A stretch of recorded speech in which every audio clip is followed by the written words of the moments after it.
Okay, so I am back again, my dear listener, and as you can hear, I'm still not recovered. But thank you for joining me once again, and maybe, if you've been very kind, this is the 46th time you've tuned into this little thing that I like to call Skeptic Smash Talk. And this episode is the second part of the last episode that was the first part of this one, which originally I thought I would give politics a rest for a few weeks and focus on some more skeptical news. But as I was going over my notes for the week, there were a few stories that I really wanted to cover and that I thought were important to discuss. But something else happened as I was doing this. The podcasts that I generally like to listen to, like Skeptics with a K and The Scathing Atheists and Skepticrat and Cognitive Dissidents, just to name a few, all had said that they've been taking a little bit of flack lately for talking the political talk. And for a while, I didn't get it. Actually, when I started this crazy ride in April, I didn't get why I got booted from the Skeptic Reddit pages for talking about politics. I mean, have a look at it. If right now, on this fleck of insignificant dust hurtling through the great unknown, if we can't or don't be skeptical about politics, then when can we be? Even more so, have a look at it. Because of Brexit and Tweedledum-Dum and the Italian referendum and all the crazy shit that's happened in 2016, it's starting to feel like real news and satirical news have melded together. We've metaphorically gone through the looking glass. For example, Theresa May has sent a memo to her ministers and civil servants warning that they will be disciplined and dismissed if they are found to have leaked information. This was revealed in a leaked document.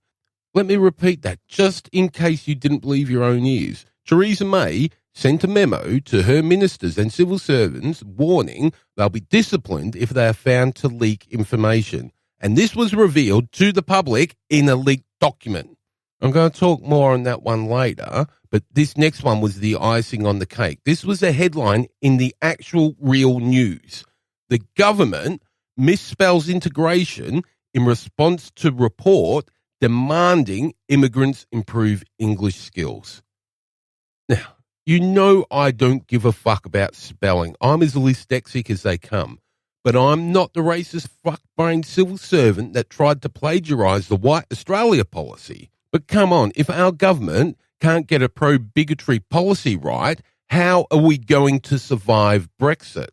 Anyway, that's not my point. Well, not quite. I'll get to the batshit crazy stories in a bit, but I think that I've worked out why people are getting so pissed off that skeptical podcasts are talking politics. And that's a little bit wrong too. A lot of these podcasts have been talking politics for a long time. I think it's people are now starting to notice it more. Or maybe. Anyway, this is what I think. And I'm not speaking for anyone apart from myself, but I think I've worked out why so many people are getting butthurt about political commentary. It's because they thought they were in their nice little bubble where everyone agreed with everything everyone was saying. And Richard Dawkins and Sam Harris were demigods. And we all sat around the table and we sipped the boutique beer while overdosing on 30C Arnica, pointing out logical fallacies, pretending to know how to figure out a p-value or what a demigod is.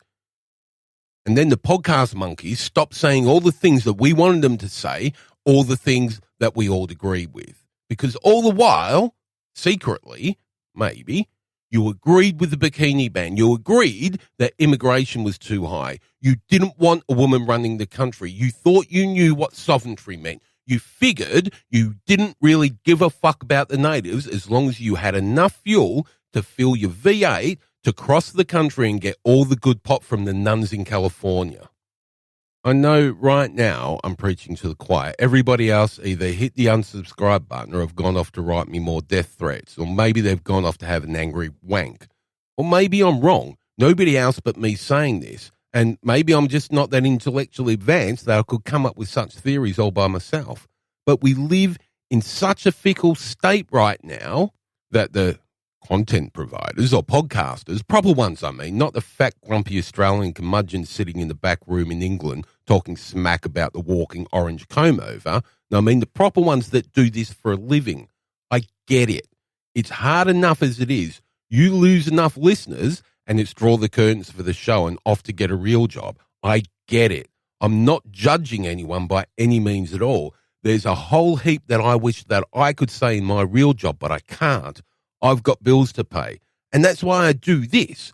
And I'll keep doing this, even if the 14 people that listen each week decide they don't like my witty charm anymore, or get pissed off because I say I think Hillary would also have been a shit POTUS, or that Elizabeth Warren should hang her head in shame for a lack of support for her Native American sisters and brothers. If that didn't make your head explode, what if I said bring back Tony fucking Blair to sort this shit out? The shit that his cockeyed successor started and has continued for the last 10 years.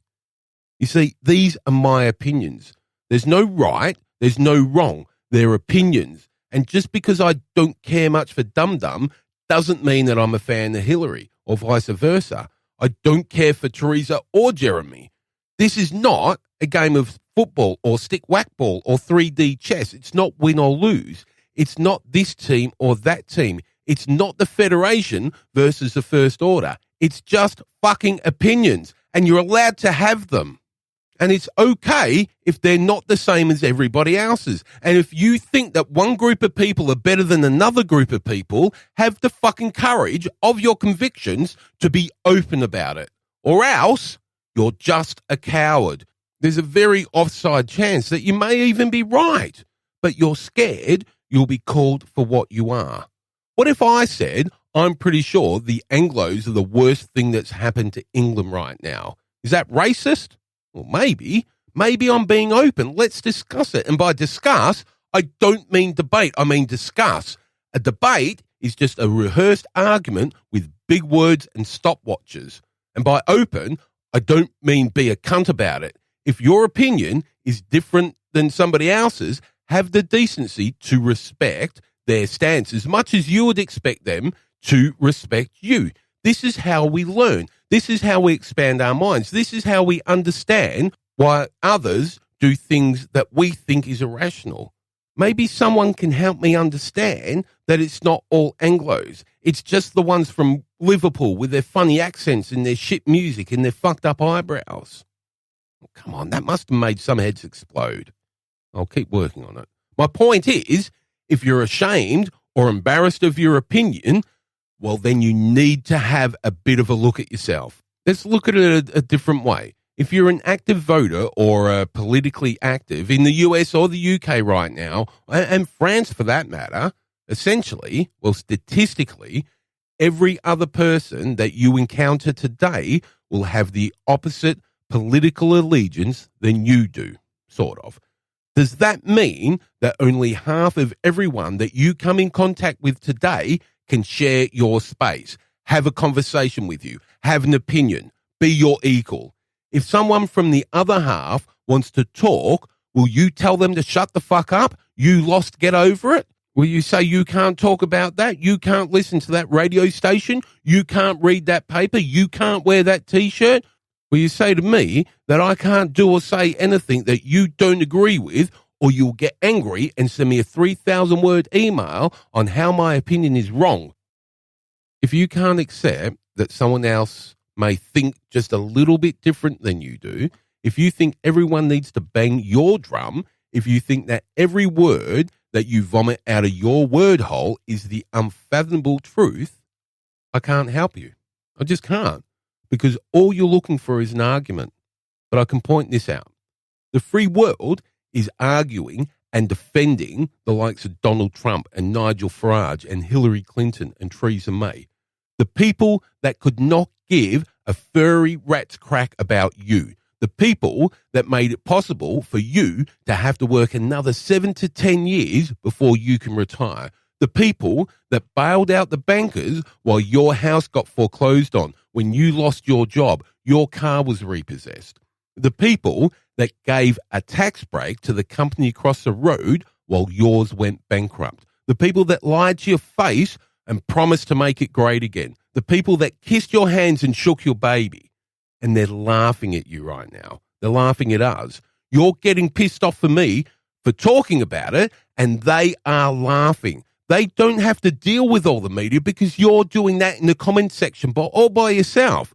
They're laughing because when they painted the numbers on the bus, we believed them. When they showed the posters of the immigrants, we believed them. When they said they will end corruption, we believed them. All the bullshit they vomited, we ate it all up. And now that we know that it's all lies, we're still defending them. And rather than getting angry at them, you're getting angry at the people for pointing out the deception. They're laughing at us. They're laughing at you. Why? All of us turn the fourth and fifth estates into a competition of likes and hearts and lols and aggressive, pathetic, awful, awful comments. What does that make us? So let's move on to the headlines. And we may as well start off with something that reads like an Onion article, along the same lines as Theresa May's leaked document about leaked documents. And this is real news. The headline reads, Sarah Palin blasts Donald Trump's deal with Carrier as crony capitalism. Okay, so I'm sure you would have heard by now that Dum Dum has announced that he has convinced Carrier to stay in the US. Well, his number one supporter has spoken out on this. In an editorial published on the Young Conservatives website, Sarah Palin said the deal, which would keep Carrier from sending about 800 of 2,000 Carrier jobs to Mexico, was political intrusion using a stick or carrot to bribe or force one individual business to do what politicians insist. Okay, and as the days go on, more and more is revealed on what was or wasn't in the deal, so I won't bother getting into those details, but suffice to say, the deal wasn't as good for the workers as Dum Dum told everyone it was on Twitter. But wasn't he going to, in his own words, drain the swamp? Well, now it looks like he's doing the opposite of everything his voters thought he stood for. And Sarah Palin has pointed this out, which may severely affect her chances at any cabinet position right now. But I have a suspicion that she has spoken out because she might have known she was not going to get one anyway. Was this revenge? I don't know. I'm just supposing right now. If not, if she is 100% genuine, I retract that comment. But again, to the deal or the outcome, we really don't know what it's going to entail yet. But it turns out that more than half of the jobs will still be going to Mexico, and Carrier gets a sweet tax deal. Some are saying that Dum Dum may have threatened to end Carrier's parent company's government contracts. This is all speculation, of course, but what's clear is the white-collar jobs are all safe, and that was probably always going to be the case. Some jobs are staying in the US, but around 1,300 factory jobs are still heading to Mexico. I thought you were a fucking negotiator, Donald. I thought you were a deal maker. The only thing you did was take more business or corporation taxes out of the system to be replaced with what? Where does that shortfall come from? We all know the answer to that. It's the working class. The working class that voted for him are getting screwed again. And that leads me very nicely into this next story from The Independent. Trump is putting together what will be the wealthiest administration in modern American history. His announced nominees for the top positions include several multimillionaires and heirs to family mega fortunes and 2 Forbes certified billionaires. Rumor candidates for other positions suggest Trump could add more ultra-rich appointees very, very soon.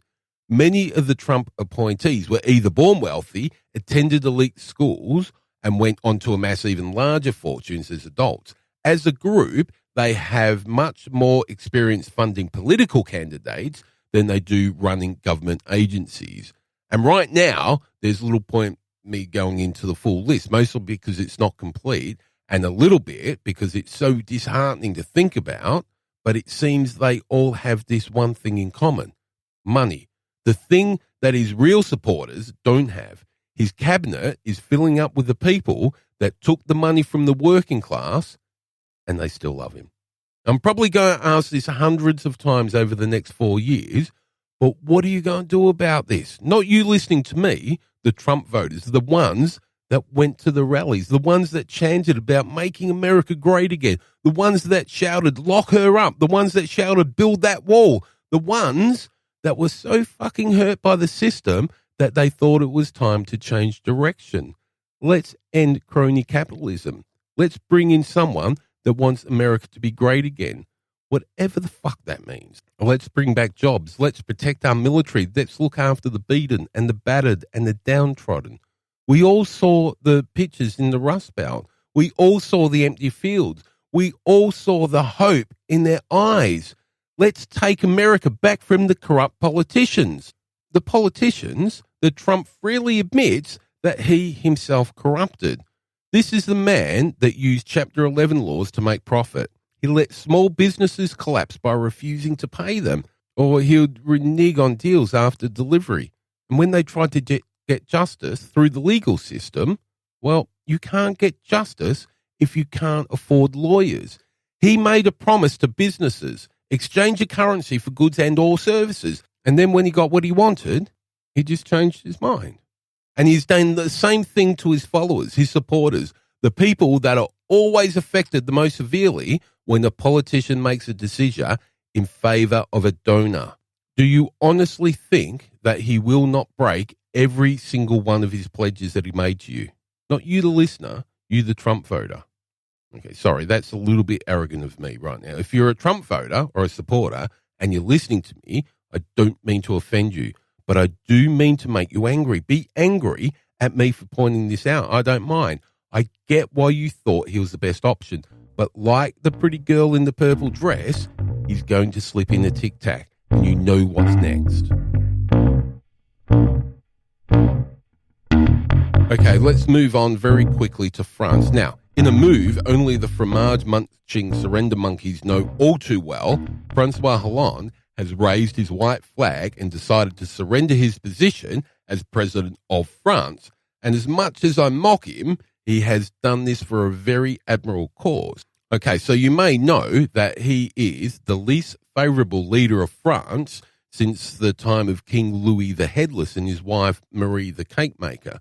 But as the president, he has the right to stand or re-stand for election on behalf of his party. But given his popularity rating of about 10%, this will most likely result in Marine Le Pen taking votes away from his Socialist Party as a protest of Hollande.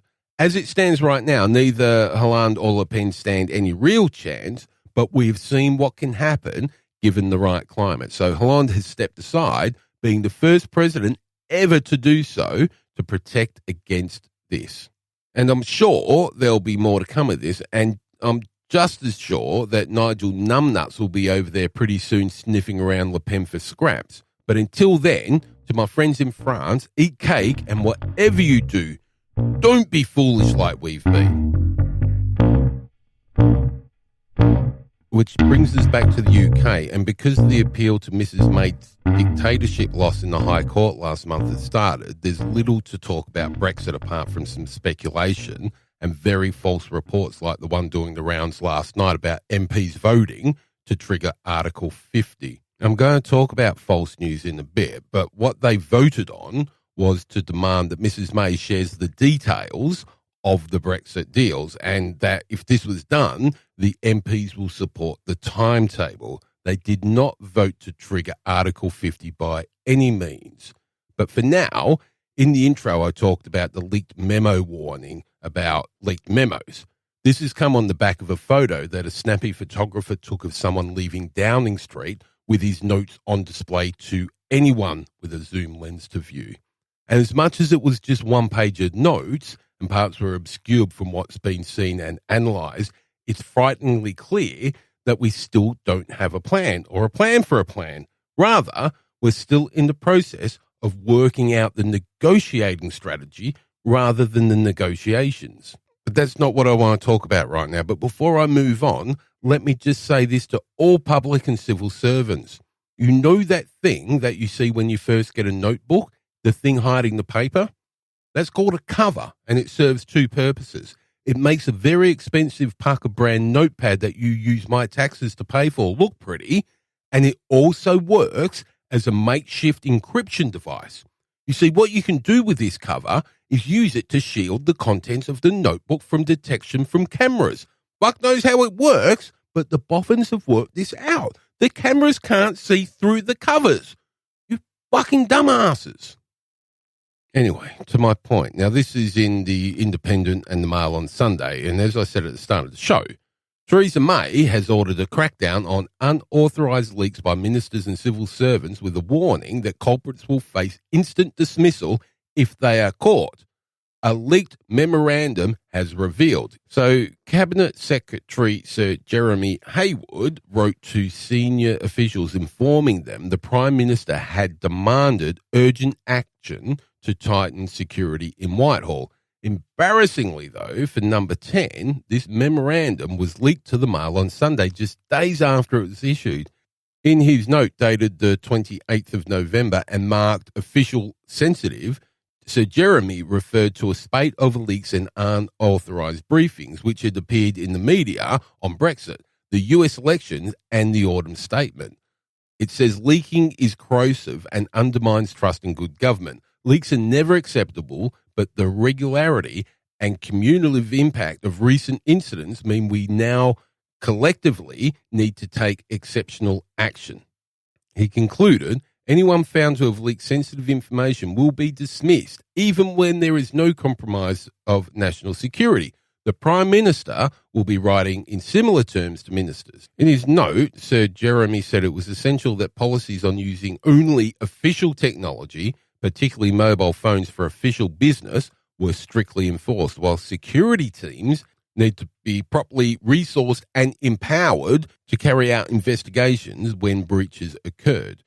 Okay, so seriously, where do we even begin with this? 12 months ago, like I said, this would have been an Onion headline. But if we put aside the comedy value of this just for a moment, what else does this mean? Is she that secretive about what's happening behind that black door that we, the citizens, the commoners of the kingdom, are not to be informed at all?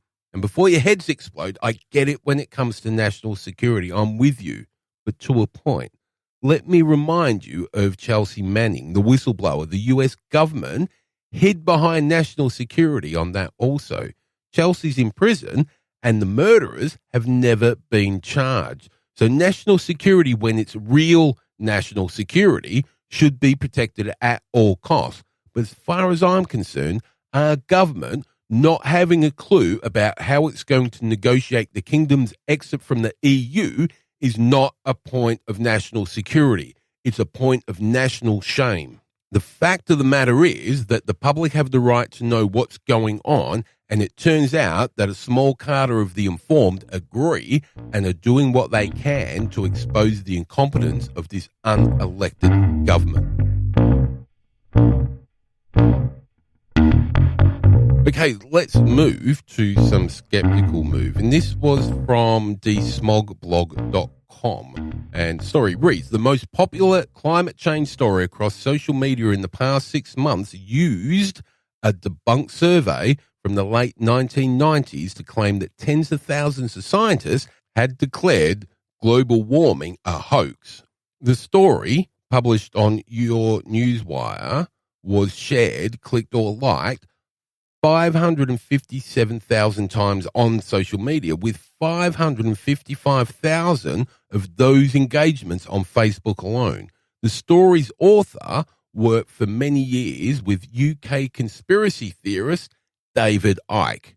More on him soon. But DeSmog used the social media analytics tool BuzzSumo to find the most popular climate stories globally over the last 6 months, using the search term climate change. The Your Newswire story appears on a site mixed with stories about aliens and conspiracy theories and anti-Clinton rhetoric, together with some, a little bit of serious news.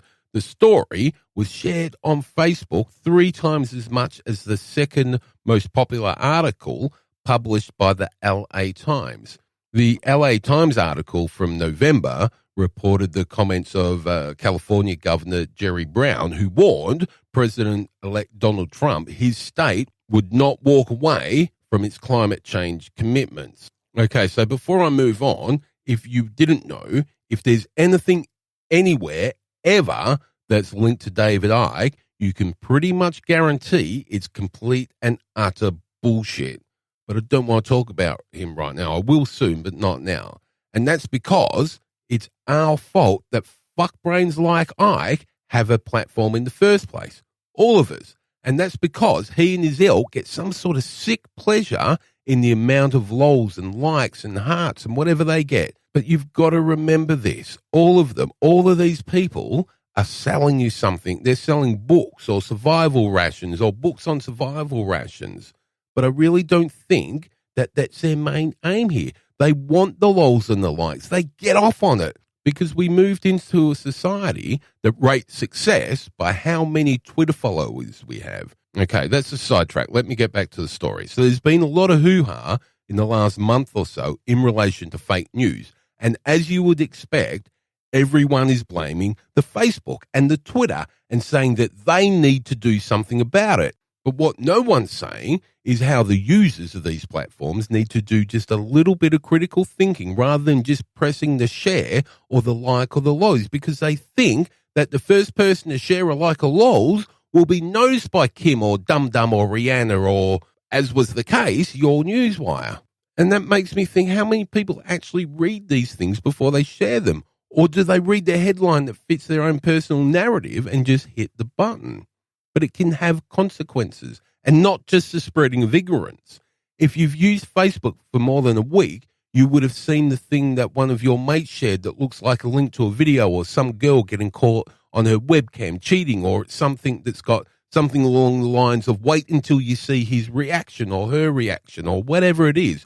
And you click the link and then you're asked to give access to an app. And you do, because you want to see the hot chick catch her fat boyfriend whacking off when he thinks the Skype chat is shut down. Who wouldn't? And all of a sudden, you've given over control of your account and in some cases your computer to hackers. Sometimes it's all benign, but mostly it's not. And nobody is immune. I got a link on Skype from Andy a few weeks back. Her account was hacked and I got some malware on my Mac. And yes, my Mac. Don't think because us Mac users are much more superior than anybody else that we can't get attacked also. And because we think we're immune, we don't bother with antivirus software. So now we superior Mac and Linux users are the targets for hackers. And you may think it's a bit of a long drive between conspiracy theories and lizard people to cybercrime, but it's not. And it may not be deliberate, but I reserve judgment on that. But the morons like David Icke and InfoWars and Breitbart are desensitizing our brains to credulity. Worse than that, look at the two stories I open with. A leaked memo on a leaked memo and Sarah Palin calling out Trump as a capitalist pig. If I didn't read that on very reputable sites, I wouldn't have believed them. But even then, I triple-checked them. You've got to triple-check. You've got to go back to the original source. You have to now, because there's so much bullshit being circulated. So how do we stop this? Well, it's simple. Well, sort of. Let's have some rules. Let's have 3 rules. Number 1, before you share, like or lols, read the whole story. Think to yourself, if somebody asks you what the story was about that you just shared, could you explain it past their headlines? And that goes to rule number 2. Do some fact checking. Even if it comes from a trusted source, let's remember the Lancet and the Andrew Wakefield debacle. Okay, there was some fraud and deception tied into that too, but the original paper did not reflect the press releases. And the result, well, there was millions of children who didn't get vaccinated and suffered needlessly. Number 3, ask yourself, why are you sharing this? Is there a benefit? And of course the answer can be yes. I share funny pictures to share a laugh. I share as much political news as I can on Twitter because there are literally billions of people that are blocked from accessing the internet as easily as we can. So I share stories so that it's picked up in the RSS aggregator. Better yet, I share stories about how all pro-Brexiters are right-wing fundamentalists because it pisses my brother off, and we all get a laugh when he rants on about how it's the will of the people. It's fun, and it's funny. But if you're sharing a picture of Kim's latest selfie because you want Kim to know that you love her and you adore her and you're ready to take up weapons when she leads the rebellion, no, I'm sorry, you've been fooled. All you're doing is feeding their egos. Okay, I said 3 rules, but let's have a 4th. When someone does share a scam or a fake news site or whatever, don't go apeshit on them. It doesn't work. Ask me how I know that. I found the best way is to send them a message suggesting that their account may have been hacked because they're linking to fake stories. Okay, I'm not saying don't share. As much as it's important not to share fake news, it's probably triply important to share real news. Like I said, there are people that don't have access to the same resources that we all enjoy. So getting important stories trending also gets them into news aggregators and RSS feeds. Anyway, on this, Mark Zuckerberg posted on his Facebook page. He said, "We don't want any hoaxes on Facebook. Our goal is to show people the content they will find most meaningful, and people want accurate news. We have already launched work enabling our community to flag hoaxes and fake news, and there is more we can do here. We have made progress and we will continue to work to improve this further." Okay, so I've already given you my opinion on whether this is a Facebook problem or a user problem. Take that how you will. But any guesses what will happen here? Well, we've seen it during the Brexit campaign. The far-right groups were doing mass reports of offensive material on pro-Brexit accounts to Facebook and Twitter. There was even some hacking involved. So then what? Facebook brings in a community policing program for fake news, and all of a sudden, Dana Ullman's minions are shutting down skeptics' pages. No, like I said, the problem's not with the platform. The problem is with community credulity.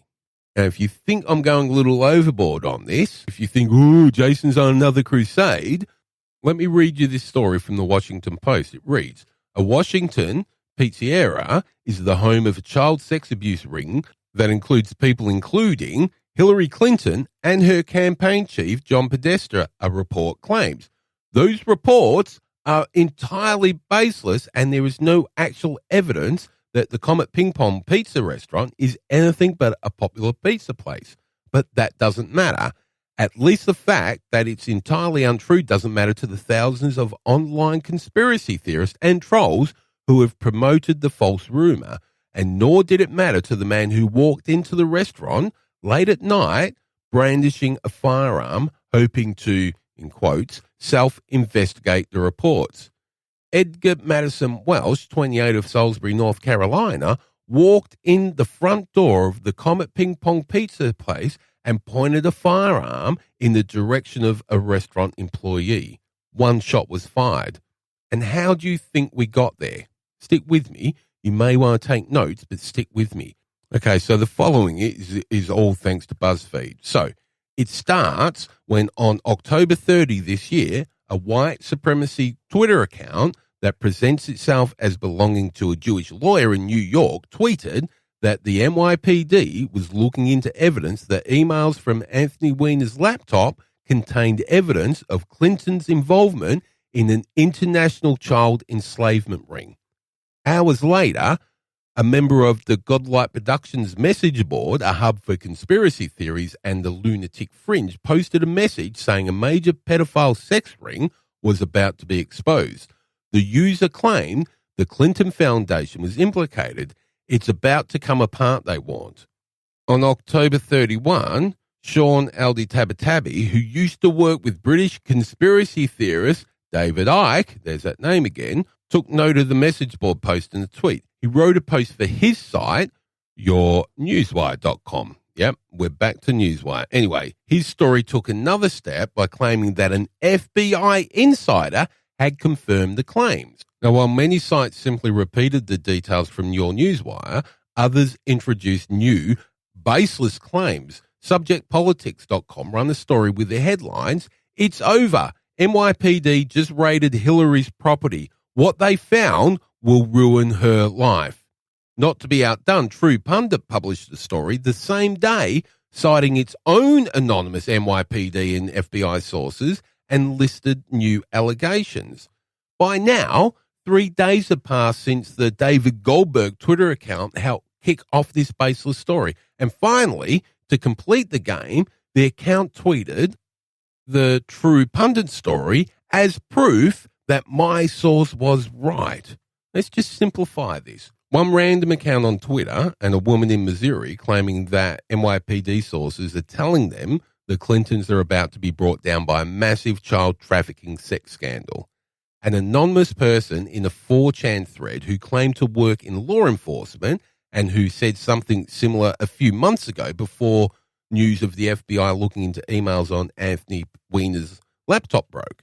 A conspiracy theorist who pulled these things into a post and used them to claim evidence has emerged from the Clinton email investigation that a massive child trafficking and pedophile ring operates in Washington. This gets passed backwards and forwards over Twitter and 4chan and Reddit and Facebook. And the one thing we don't have is any evidence at all of any of the above, or information from the FBI or NYPD or any other officials or any credible news source at all. But some dumb fuck went into that pizza restaurant with 2 loaded weapons, and luckily no one was hurt. And after the incident, Michael G. Flynn, the chief of staff for the intelligence consulting company Flynn Intel Group, and the son of future National Security Advisor Michael T. Flynn, and employee of Donald Trump's transition team, tweeted, "Until Pizzagate proven to be false, it will remain a story. The left seems to forget Podesta emails and the many coincidences tied to it." And to show that Trump actually does have some sort of brain in his head, he fired Michael G. Flynn from his transition team for promoting the theory.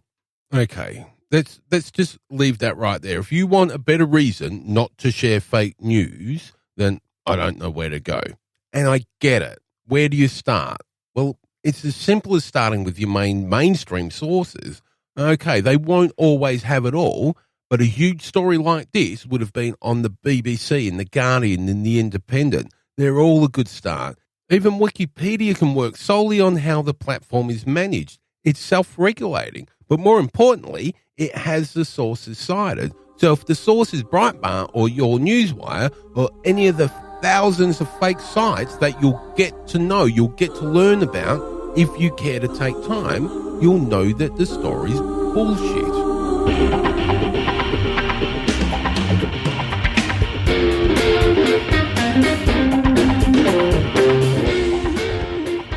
Okay, so I think that's about as good a place as any to finish off today. I'm sorry if I'm a little bit more agitated than normal, but it's 2016 and stupid just seems to be taking over the planet right now.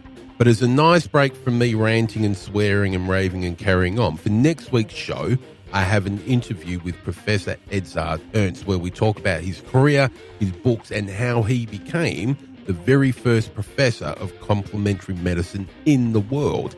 In the meantime, you can find all the notes and links to the stories I talked about today at skepticsmashtalk.com, as well as the contact details for this show and links to the various social medias where all the stories posted are fact-checked, mostly. So until next time, I've been Jason Jones, and you have been listening to Skeptics Smash Talk.